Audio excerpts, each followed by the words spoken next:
જો આજે અમે હું ખાતા છે જો અનુષ સીતાફળ. સીતાફળની અનુષ સીતાફળ કહેવાય. સીતાફળની અનુષ જો કાલે ઉપર ચડીને તોડ્યા તેમાંથી 2 પાકી ગયા તે અત્યારે અમે ખાવા બેસ્યા જો પ્રેસા હાથે આયરા અને એક આયરું ડીશમાં હે ને દીદી મેં કલનું આલુ એ કેટલા મસ્ત મીઠા મીઠા છે જો પાકી ગયા. હે ને દીદી પાકી ગયા ને મીઠા મીઠા છે. કોને કોને ખાવાનું છે સીતાફળ? સીતાફળની અનુષ સીતાફળ કહેવાય. સીતાફળ કહેવાય.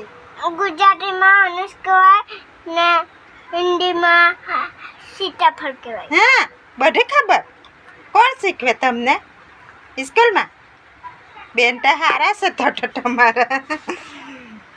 ઘી ઠંડુ કરવા મૂકેલું છે, ડબ્બામાં ભરવાનું છે એટલે થોડીક વાર પ્રેસાબેન રીસાઈ ગયેલા.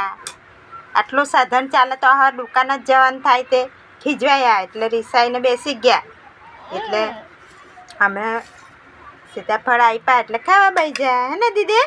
એવું નહીં કરવાનું. આ તો બોલું જીબો